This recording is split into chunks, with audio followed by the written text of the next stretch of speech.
Act handle such cases. तो क्या ऐसे हो सकते हैं कि कुछ सिचुएशन कवर नहीं है in section 536? And how does the act handles, उन सारे केसेस को एक्ट कैसे हैंडल करता है? तो ये एक्ट बोलता है कि आंसर वो है कि यस, ऐसे कुछ सिचुएशन, सम सिचुएशन में not be mention in section 536। इन 20 सब क्लॉजेस में हो सकता है कोई सिचुएशन मेंशन ना हो जो कि ओल्ड इनकम टैक्स एक्ट में एग्जिस्ट करता हो। तो उन सारे केसेस को हैंडल करने के लिए section 536 subsection 2 of new income tax act बोलता है कि वहाँ पे आप section 6 of general clause act 1897 apply करना एंड उसको पढ़ना एंड उसको अप्लाई करना।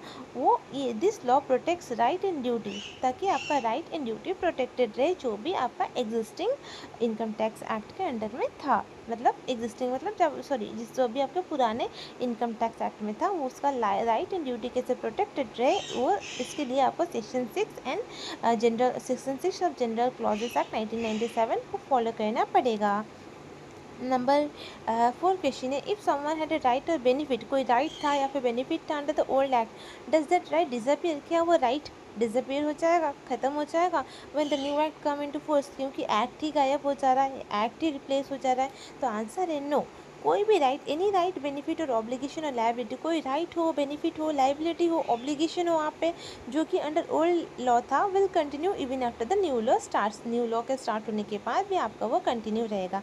For example, if tax payer was eligible for refund, suppose आपको रिफंड रिसीव करने का कोई राइट था in for any earlier year, suppose आपका 2008-9 का कोई रिफंड रिसीव करना था अंडर द ओल्ड लॉ, तो you will still get that refund even after 1 April 2026। Even after 1 अप्रैल 2026 इनका नए इनकम टैक्स एक्ट के आने के बाद भी आपको वो रिफंड मिलेगा एज इट वॉज ड्यू, जैसे कि वो ड्यू था आपको वो वैसे ही रिसीव होगा।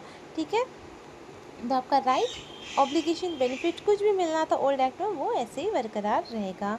नंबर नेक्स्ट क्वेश्चन है, हाउ विल पेंडिंग प्रोसीडिंग, जो भी आपका पेंडिंग प्रोसीडिंग्स है, क्योंकि सारे प्रोसीडिंग्स तो सॉल्व नहीं हो जाते हैं, कुछ बहुत सालों तक चलते रहते हैं प्रोसीडिंग्स, तो जो भी पेंडिंग प्रोसीडिंग्स है इन नोटिस से अंदर income tax act 1961 we treated after the, वो कैसे ट्रीट होगा after the new act come into force, कैसे ट्रीटमेंट होगा?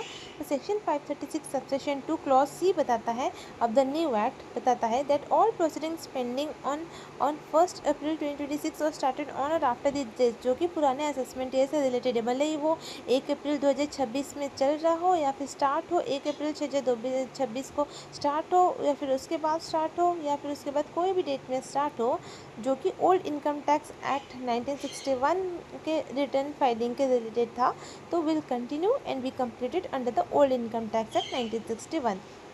जो भी आपके पुराने असेसमेंट डे से रिलेटेड कोई भी प्रोसीडिंग या तो 1426 में एग्जिस्ट